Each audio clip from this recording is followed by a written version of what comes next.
Hello दोस्तों। तो हम बात कर रहे थे डॉक्टर जॉन मेडिना की book brain rules for baby के बारे में। आज हम जानेंगे how to make your baby happy. अपने बच्चे को खुश कैसे रखें। क्या आपके मन में कभी ख्याल नहीं आया कि बच्चे इतना रोते क्यों हैं?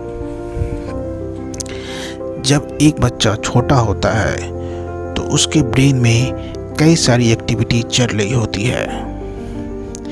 6 महीने में बच्चा आश्चर्य, गुस्सा, खुशी जैसी कई भावनाओं को समझने लग जाता है, लेकिन उन्हें ये समझ में नहीं आता कि उन्हें किस वक्त कौन सा इमोशन एक्सप्रेस करना है। वो रोते इसलिए हैं क्योंकि उन्हें पता होता है कि ये उनके माता पिता का ध्यान उनकी ओर जरूर खींचेगा। जब जॉन और उनकी पत्नी अपने पहले बच्चे को हॉस्पिटल से घर लेके आए तो वो हर वक्त सिर्फ रोता रहता था। चाहे उसे गोद में लो या बिस्तर पे सुलाओ, उसका रोना बंद ही नहीं होता था। वो दोनों आखिर सोच में पड़ गए कि क्या ये बच्चा रोने के अलावा और कुछ जानता है। एक दिन जब जॉन घर आए तो उनका बच्चा बच्चों की घूमने वाली गाड़ी में लेटा हुआ था। पहले तो वो जॉन को देखकर बहुत खुश हुआ, फिर मुस्कुराया और फिर एकदम एकटक उन्हें देखने लगा। जॉन इतने खुश और एक्साइटेड हो गए कि वो बच्चे को उठाने के लिए आगे बढ़े, लेकिन जल्दीबाजी में उन्होंने शायद उसे जोर से उठा लिया था, जिस वजह से बच्चा रोने लगा। यहाँ तक कि उसने अपना डायपर भी गीला कर दिया। शायद वो मासूम ये बताना चाह रहा था कि वो अपने पिता के अचानक करीब आने से घबरा गया था, लेकिन उसे समझ नहीं आया कि उसे एक्सप्रेस कैसे करें, जिस वजह से वो रोने लगा। तो पहले आपको ये समझना होगा कि जब तक आपका बच्चा बोलकर अपनी बातें समझाना नहीं सीख जाता तब तक वो बहुत रोने वाला है। लेकिन ये रोना ज़्यादातर इसीलिए होता है क्योंकि वो कंफ्यूज्ड होता है कि किस सिचुएशन में कौन सा इमोशन एक्सप्रेस करना चाहिए। लेकिन जैसे जैसे आप उनके साथ कनेक्शन बनाने लगेंगे, उन्हें प्यार और पोषण देंगे, बच्चे नए शब्द और अलग अलग इमोशन को कैसे एक्सप्रेस करना सब सीखने लगेगा। एक बार जब आपके बच्चे इमोशन को समझने लग जाएं, एक पेरेंट्स के रूप में ये आपकी ड्यूटी है कि उसमें आप अच्छे इमोशन जैसे खुशी को बढ़ावा दें। माता पिता के रूप में आपको ये बात समझना बहुत ज़रूरी है कि जिस तरह से आप अपने बच्चे से बातचीत करेंगे वो तय करेगा कि वो कितने खुश होते हैं। नील हाई स्कूल का स्टूडेंट था। वो तेज़, कॉन्फिडेंट, स्पोर्ट्स और पढ़ाई हर चीज़ में अच्छा था। वो स्कूल में कई एक्स्ट्रा एक्टिविटी में भी पार्टिसिपेट करता था। इसके अलावा वो बहुत विनम्र था और स्कूल में काफ़ी पॉपुलर भी था। वो पढ़ने में इतना होशियार था कि उसे ग्रेजुएशन सेरेमनी में स्पीच देने के लिए कहा गया।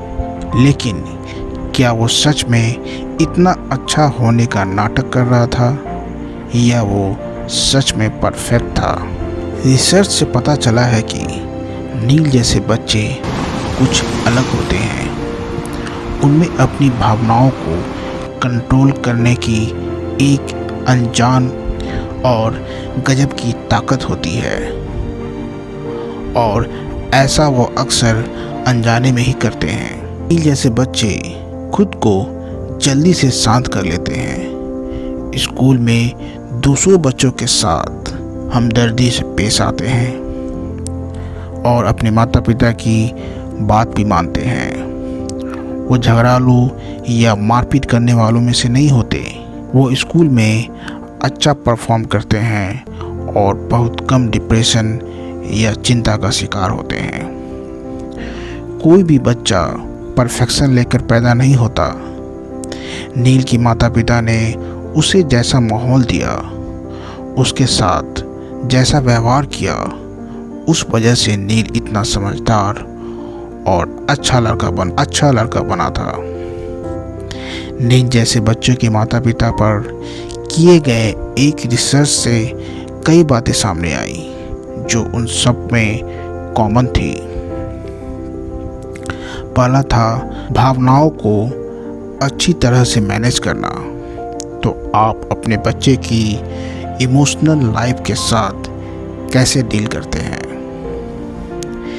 जिस तरह से आप अपने बच्चे की प्रॉब्लम्स को मैनेज करते हैं, यानी उसे पता लगाने से लेकर आप किस तरह से रिएक्ट करते हैं, उसका आपके बच्चे की खुशी पर गहरा असर पड़ता है।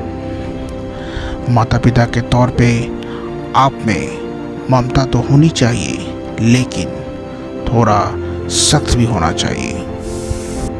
आप अपने बच्चे की प्रॉब्लम की तरफ रिस्पॉन्ड कर उसे सहारा देकर अपनी ममता दिखा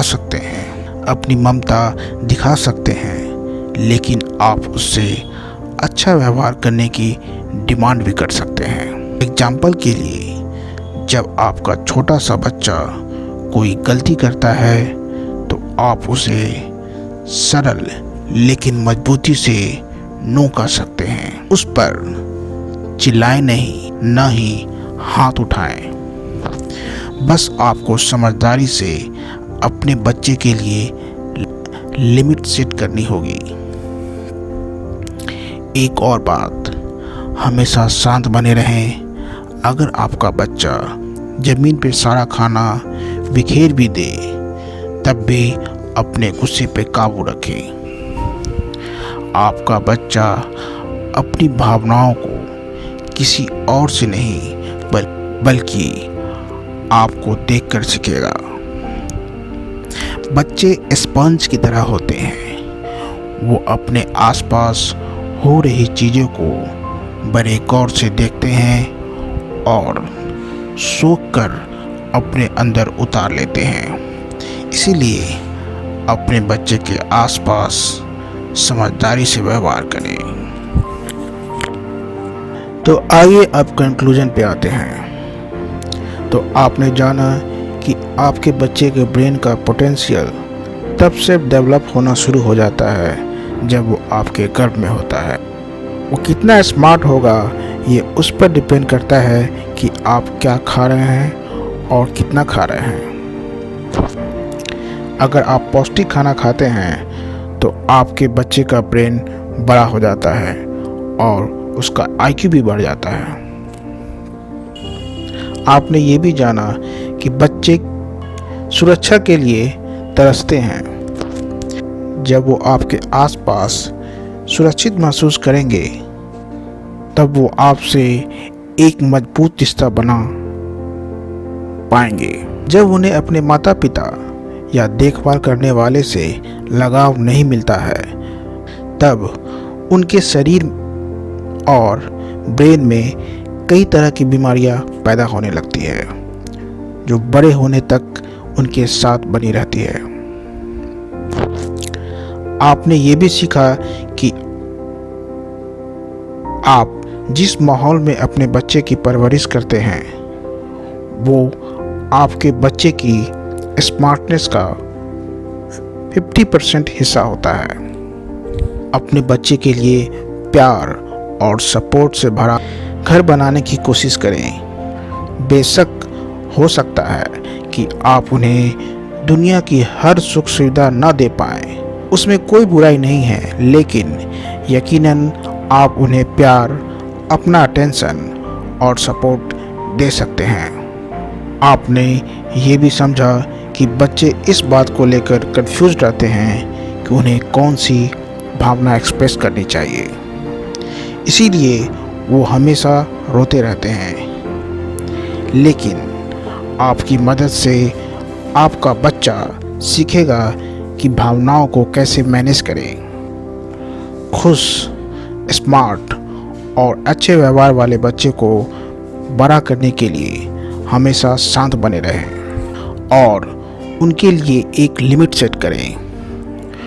बुरा व्यवहार देखते ही उन्हें तुरंत उनकी गलती का एहसास कराएं। अपनी भावनाओं में बहकर उसे नज़रअंदाज न करें, नहीं तो आपका बच्चा कभी अपनी गलतियों से सीख नहीं पाएगा। याद रखें कि आपके बच्चे की नज़र में आप दुनिया के सबसे बुद्धिमान इंसान हैं। वो आपके हर शब्द और एक्शन की नकल करेंगे। तो यहाँ सीक्रेट ये है कि आपको उनके सामने ऐसा बनना है जैसा आप चाहते हैं कि वो बड़ा होकर बने। आपका बच्चा आप ही की परछाई होता है, इसीलिए वो जैसा है उनके लिए कहीं न कहीं आप भी जिम्मेदार होते हैं। अपने बच्चे को बिना किसी शर्त के प्यार करें, उन्हें अच्छा माहौल दें और याद रखें कि डांटने से नहीं बल्कि समझाने से चीज़ें ठीक होती हैं।